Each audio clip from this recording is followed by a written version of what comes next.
سعادت مند کون ہے؟ ہر شخص سعادت مند بننا چاہتا ہے، مرد ہو عورت ہو۔ پھر ہم اس کو پاکیزہ زندگی عطا فرماتے ہیں، پھر اس کو سعادت والی زندگی عطا فرماتے ہیں۔ تو کائنات کی ساری دولت، ساری نعمتیں ایک طرف، ایمان کی نعمت ایک طرف، سکون، چین، لذت، سعادت مسجد کے اندر ہے، ایمان کے اندر ہے، دعوت کے اندر ہے۔ من عمل صالحا من ذکر او انثى وهو مؤمن فلنحيينه حياة طيبة ولنجزينهم اجرهم باحسن ما كانوا يعملون۔ حضرات گرامی، میرے واجب الاحترام عزیزوں، بھائیوں، دوستوں، ساتھیوں، تمام قسم کی حمد و ثنا اللہ رب العزت کے لیے ہے، اور اس کے بعد کروڑ درود و سلام ہو سید ولد آدم حضرت محمد رسول اللہ صلی اللہ علیہ وسلم کی ذات گرامی پر۔ عزیزو، جمعۃ المبارک کا یہ مبارک دن ہے۔ اس مبارک دن میں میری طرف سے اور آپ سب کی طرف سے اللہ کے پیارے رسول صلی اللہ علیہ وسلم کی ذات گرامی پر کروڑ درود و سلام۔ حضرات، میں نے آج کے خطبہ جمعہ کے لیے جس موضوع کا انتخاب کیا ہے وہ یہ ہے کہ سعادت مند کون ہے۔ مجھ سمیت ہم میں سے عزیزوں ہر شخص سعادت مند بننا چاہتا ہے۔ وہ چاہتا ہے کہ اس کو پاکیزہ زندگی ملے، اس کو خوشیاں نصیب ہوں، چین نصیب ہو، اس کو سکون ملے۔ انسان کی فطرت ہے، یہ اس کا حق ہے۔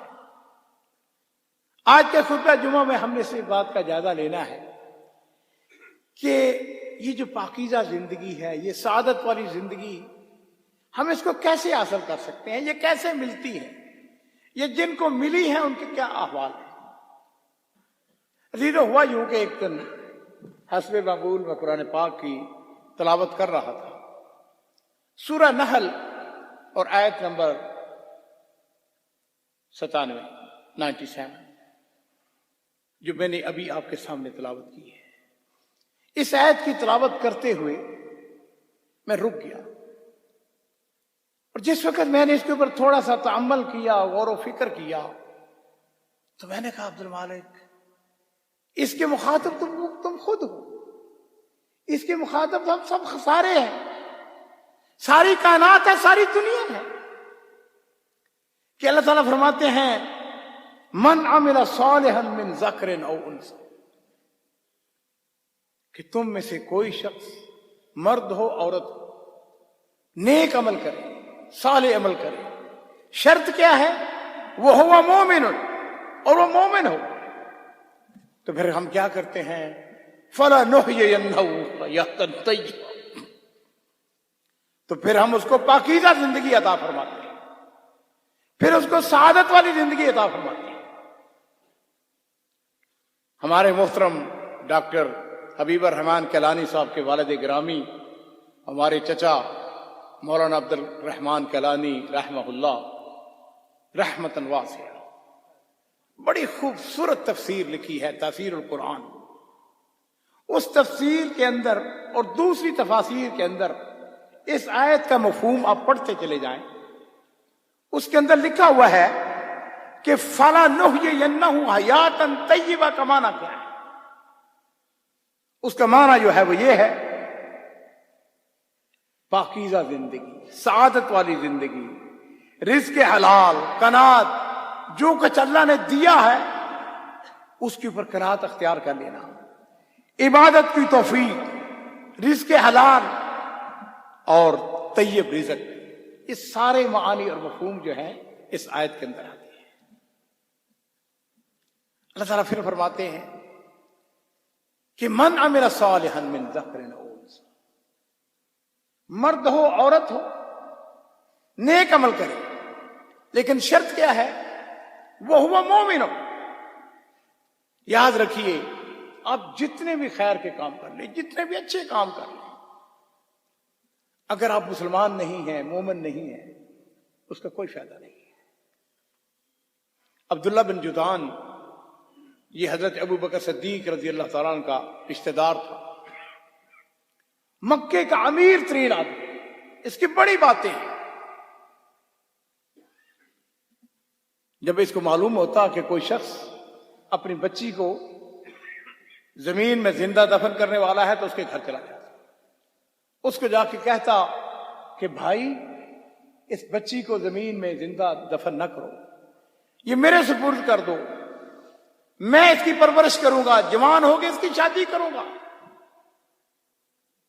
مکہ کے اندر ایک دفعہ قحط پڑ گیا، 1000 اونٹ اس نے بھیجا شام کی طرف، جو غلے سے لدا ہوا آیا اور سارے کا سارا اس نے تقسیم کر دیا۔ شام کا وقت ہوتا، اس کا ایک غلام، ایک نوکر بیت اللہ کی چھت پہ کھڑا ہو جاتا، اعلان کرتا، لوگوں جس نے لحم شہم کھانا ہے عبداللہ بن جدعان کے گھر۔ آپ نے سیرت کی کتاب پڑھی ہوئی ہے، سیرت کی کتابوں کے اندر حلف الفضول کا ذکر آتا ہے۔ یہ ایک معاہدہ تھا جو مکے والوں نے کیا تھا۔ یہ کس کے گھر میں ہوا تھا؟ عبداللہ بن جدعان کے گھر میں ہوا تھا۔ اور میرے ماں باپ قربان ہو، نبی کریم صلی اللہ علیہ وسلم نے بھی اس میں شرکت کی۔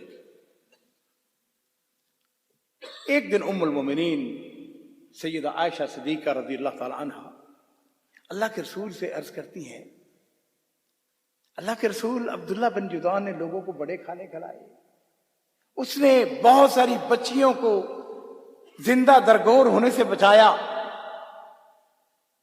یہ اس کی نیکیاں، یہ اس کے اچھے کام، یہ خیراتی کام قیامت والے دن اس کے کام آئیں گے۔ تو نبی کریم صلی اللہ علیہ وسلم نے فرمایا کہ نہیں عائشہ، یہ اس کے کسی کام نہیں آئے گا، اس لیے کہ اس نے ایک مرتبہ بھی یہ نہیں کہا تھا رب اغفر لی خطیئتی یوم الدین، کہ اللہ قیامت والے دن میرے گناہوں کو معاف کر دے۔ میرے عزیزوں، ایمان جو ہے، میں کہا کرتا ہوں کائنات کی ساری دولت، ساری نعمتیں ایک طرف، ایمان کی نعمت ایک طرف۔ امام ابن تیمیہ رحمہ اللہ کا ایک قول ہے، بڑا خوبصورت قول، وہ فرماتے ہیں ان فی الدنیا جنت، ان فی الدنیا جنت، دنیا کے اندر بھی ایک جنت ہے، من لم يدخلها لم يدخل الجنت الآخرہ، جو دنیا کی جنت میں داخل نہیں ہوگا وہ آخرت کی جنت میں بھی داخل نہیں ہوگا۔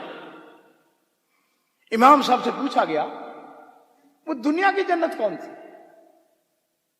کہنے لگے انہا جنت الایمان، وہ ایمان کی جنت۔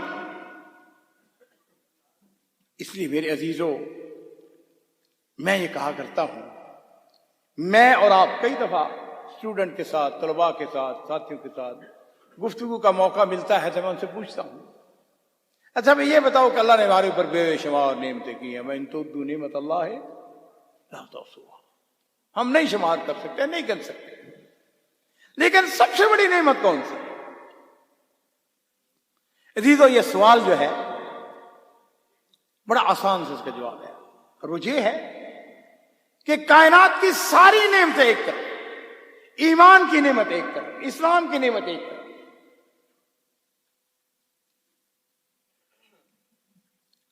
اور ایمان کی جو لذت ہے، اس کی جو اندر خوشیاں ہیں، جو سعادتیں ہیں۔ کویت کے اندر ایک بہت بڑی شخصیت، ان کا نام تھا ڈاکٹر عبد الرحمان سمیت، 25 سال میڈیکل ڈاکٹر تھے، 25 سال انہوں نے افریقہ کے اندر کام کیا، بے شمار انہوں نے مسجدیں، مدارس، آدمی ان کی جب پروفائل دیکھتا ہے حیران ہو جاتا ہے، ایک شخص نے اتنا کام کر دیا۔ بلا مبالغہ لاکھوں کی تعداد میں لوگوں نے ان کے ہاتھ کے اوپر اسلام قبول کیا۔ کچھ عرصہ پہلے ہی ان کی وفات ہوئی ہے۔ وہ اپنا واقعہ بیان کرتے ہیں، کہتے ہیں کہ ایک دن ایسا ہوا کہ میں امیر کویت کے پاس بیٹھا ہوا تھا، 1 to 1 ملاقات تھی۔ امیر کویت مجھ سے کہنے لگے ڈاکٹر عبد الرحمان، تو اتنی بڑی فیملی کا آدمی ہے، میڈیکل ڈاکٹر ہے، تیرا بیک گراؤنڈ بڑا اونچا ہے، تو افریقہ کے اندر تبلیغ کے لیے جاتا ہے، وہاں تیرے اوپر کتنے قاتلانہ حملے ہوئے ہیں، تجھے کتنی دفعہ اغوا کرنے کی کوشش کی گئی ہے، وہاں پر بچھو ہیں، وہاں پر سانپ ہیں، وہاں پر مچھر ہے، مکھیاں ہیں، گند ہے، وہاں پر کوئی چیز سہولت نہیں ہے، تو یہ سب چھوڑ چھاڑ کے واپس کیوں نہیں آ جاتے؟ دنیا کا امیر ترین ملک ہے کویت۔ ڈاکٹر عبد الرحمان سمیت نے جو جواب دیا عزیزوں وہ سننے والا ہے۔ کہنے لگے امیر اگر میں اپنی حیثیت سے ہٹ کے نیچے ہو کے ایک بات کروں؟ اس نے کہا کریں۔ کہنے لگے اللہ کی قسم، جو لذت، جو سعادت، جو پاکیزہ زندگی مجھے میسر ہے، اگر آپ کو معلوم ہو جائے تو آپ کل اس کرسی کو ٹھوکر ماریں اور میرے ساتھ جا کے دعوت کا کام شروع کر دیں۔ میرے عزیزوں، میں آپ کا بھائی ہوں، کعبے کا رب گواہ ہے، دنیا کی ساری لذتیں ایک طرف، ایمان کی لذت ایک طرف ہے۔ میں کئی دفعہ مکہ مکرمہ میں گئے تو میں سوچتا ہوں کہ بلال رضی اللہ تعالیٰ عنہ اسی مکہ مکرمہ کے اندر ذرا تخیل کبھی کرتے، کوئی مشکل نہیں ہے، پتھروں کے اوپر، گرم پتھر کے اوپر لٹایا جاتا ہے اور لٹا کے پھر ان کے سینے کے اوپر بھاری بھرکم گرم پتھر رکھ دیا جاتا ہے، اور بلال کیا کہتے ہیں؟ ان کی زبان سے جو نکلتا ہے وہ احد، احد کا لفظ نکلتا ہے۔ ان الذين قالوا ربنا الله ثم استقاموا تتنزل عليهم الملائكة۔ تو میں یہ عرض کر رہا تھا کہ فَلَنُحْيِيَنَّهُ حَيَاةً طَيِّبَةً، اللہ تعالیٰ پھر ان کو پاکیزہ زندگی عطا فرماتی تھی، اور اس پاکیزہ زندگی کی حالت یہ ہے کہ میرے عزیزوں پھر دنیا جہان کو جو ہے وہ چھوڑ دیتے ہیں۔ میں اکثر نوجوانوں سے کہا کرتا ہوں اور آپ سے بھی یہ بات کہوں گا، ہمارے آج کے اس جمعہ کے اندر ماشاءاللہ جہاں بزرگ موجود ہیں، جوان بھی موجود ہیں، دو شخصیات کا ضرور مطالعہ کریں، ان کی زندگی کو پڑھیں۔ ایک امام احمد بن حنبل ہے رحمہ اللہ، اور دوسرے امام ابن تیمیہ رحمہ اللہ۔ میں نے امام احمد بن حنبل رحمہ اللہ کے اوپر کتاب بھی لکھی ہے، آدمی حیران ہو جاتا ہے۔ عزیزوں، ایک طرف تقویٰ ہے، ایک طرف علم ہے، استقامت کا یہ عالم ہے کہ معتصم اس نے مسئلہ خلق قرآن کے اوپر اتنا پٹوایا، اتنا پٹوایا۔ مسئلہ کیا تھا؟ چھوٹی سی بات، وہ کہتا تھا کہ قرآن اللہ کی مخلوق ہے، اور احمد بن حنبل کیا کہتے تھے؟ قرآن جو ہے وہ کلام اللہ ہے، اللہ کا کلام ہے۔ اور کہا جاتا ہے، سیرت نگاروں نے لکھا ہے کہ امام احمد بن حنبل کو اتنا مارا گیا، اتنا مارا گیا، اگر اونٹ کو بھی مارا جاتا، اگر ہاتھی کو بھی مارا جاتا تو وہ بھی اپنا راستہ بدل دیتا۔ استقامت کے پڑھاڑ، لیکن معتصم ان کو مارنے والا، مروانے والا، اس کی حالت یہ تھی کہ جس وقت اس کو موت آئی تو رو پڑا، یا من لا یزول ملکہ ارحم من زال ملکہ۔ اس نے کہا کہ اللہ، میری حکومت کا زوال آ گیا، تیری حکومت کا زوال نہیں ہے، ارحم علی من زال ملکہ، جس کی حکومت ختم ہو رہی ہے، اے اللہ اس کے اوپر رحم فرما۔ اور میرے عزیزو، احمد بن حنبل رحمہ اللہ، ان کو مروانے والے ختم ہو گئے، لیکن آج بھی ان کا نام زندہ ہے۔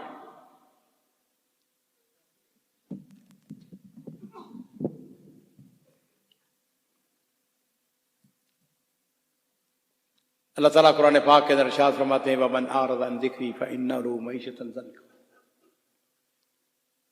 عزیزو، سکون، چین، لذت، سعادت مسجد کے اندر ہے۔ ایمان کے اندر ہے، دعوت کے اندر ہے.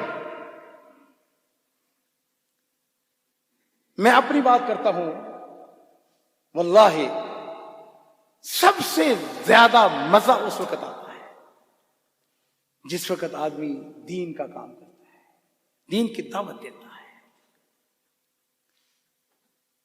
وہ ابراہیم ادم ان کے بارے میں آتا ہے، بغداد کے اندر کھانے پینے کے لیے روٹی کا ٹکڑا نہیں ہے، لیکن اپنی زندگی میں خوش ہے. اور ایک دفعہ انہوں نے کہا تھا کہ واللہ الذی لا الہ الا ہوا نحن فی عیش لو علم الملوک لجالدون بالسیوف.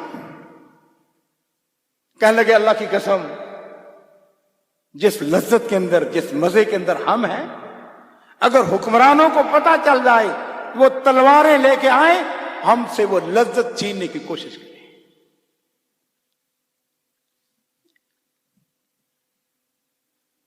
امام احمد بن حنبل کے بعد میں نے دوسرا شخصیت کا ذکر کیا تھا، ابن تیمیہ. ڈاکٹر صاحب میری خوش قسمتی ہے، میں نے اس قلعہ کو بارہا دیکھا دمشق کے اندر جس میں ابن تیمیہ کو محبوس رکھا گیا، ان کو قید میں رکھا گیا. میں اس قلعہ کے سامنے ٹکٹکی لگا کے دیکھا کرتا تھا. عظیم شخصیت. حالت یہ ہے کہ مسجد اموی کے قرب و جوار میں ایک کمرہ ہے جس کے اندر رہتے تھے، اور کئی دفعہ ایسا ہوتا کہ مسجد اموی کے اندر آ کے اس کے فرش کے اوپر سین میں آ کر لیٹ جاتے. جس طرف جاتے شاگرد پیچھے پیچھے. اس وقت کا گورنر ابن قطروبک، یہ ترکی نسل تھا.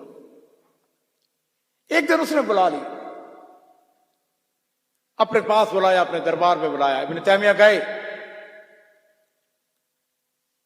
اس نے جا کے جس طرح حکمرانوں کی عادت ہوتی ہے، او جی ہماری تو خواہش تھی ہم آپ کے پاس آتے، آپ بڑے آدمی ہیں، ہم بڑے عالم ہیں، ہم بڑی عزت کرتے ہیں، لیکن آپ کو پتہ ہے ہماری بڑی مجبوریاں، ہم بڑے مصروف رہتے ہیں.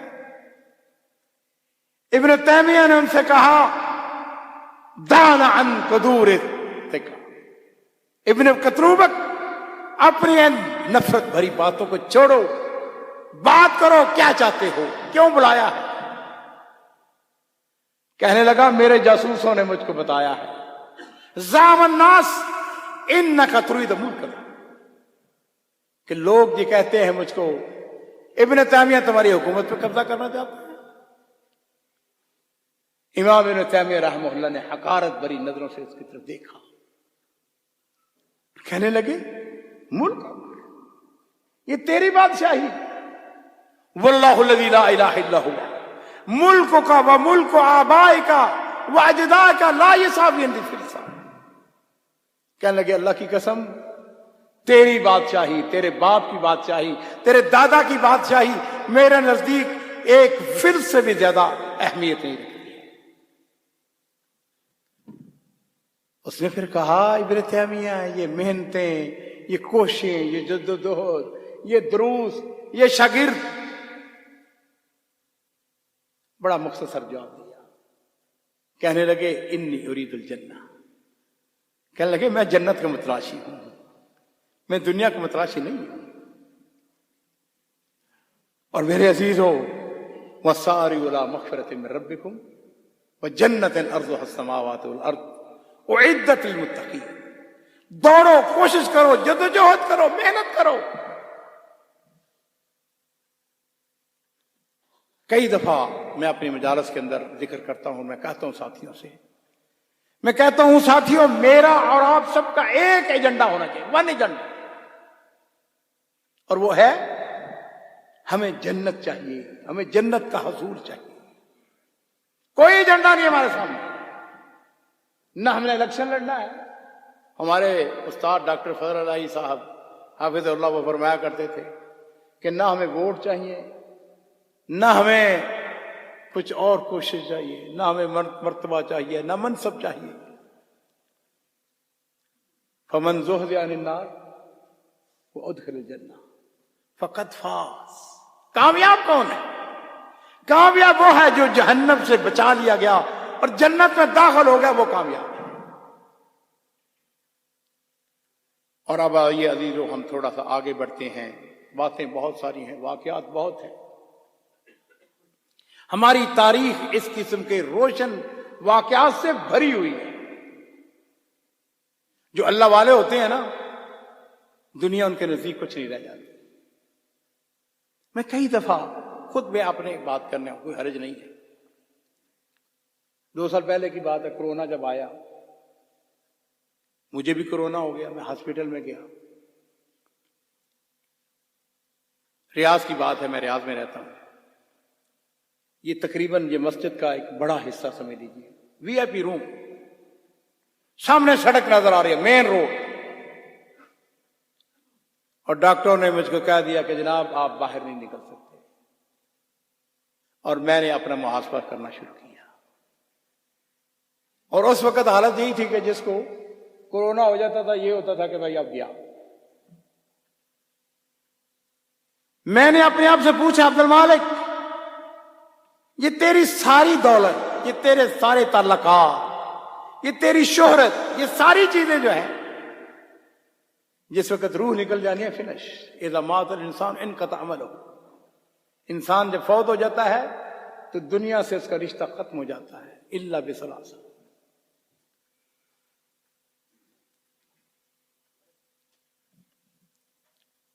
میرے ماں باپ قربان ہو، نبی کریم صلی اللہ علیہ وسلم نے ہمیں جینے کا طریقہ سکھایا، ہمیں بتایا سعادت کس کو کہا جاتا ہے.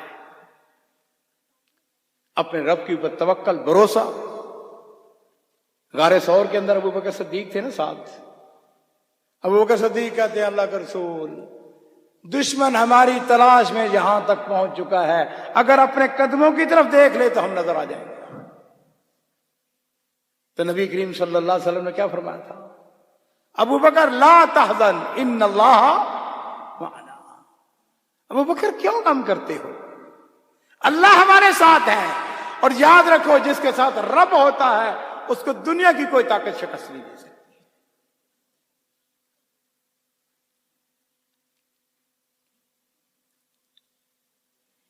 اٹھارہ سو 31 کی بات ہے، کم و بیش 150 سال پہلے. دمشق کی جامعہ اموی کے اندر ایک بہت بڑی شخصیت تھی، ان کا نام تھا سعید حلبی. بہت بڑے عالم تھے، محدث تھے، استاد تھے، شاگردوں کا حلقہ تھا، بڑی شہرت تھی دمشق کے اندر. اور اس وقت کا گورنر ابراہیم پاشا، ایک دن اس کے دل میں خیال آیا.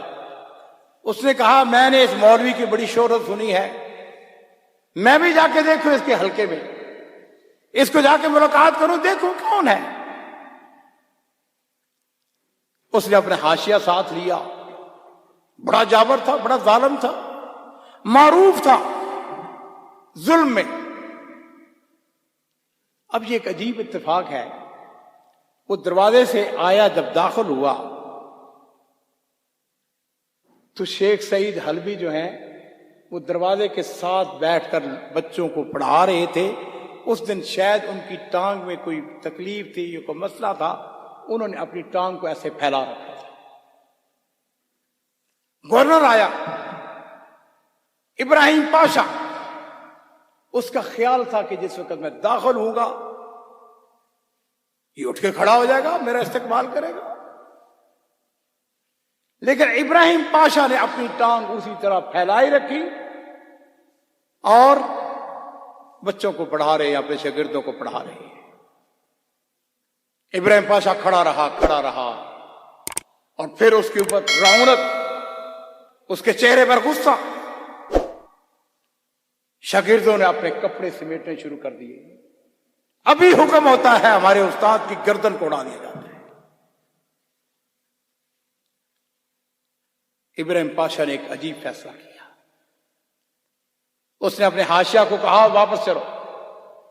واپس گیا، اپنے خاص ایک آدمی کو بلایا، 1000 ذهبی لیرہ اس کو دیا.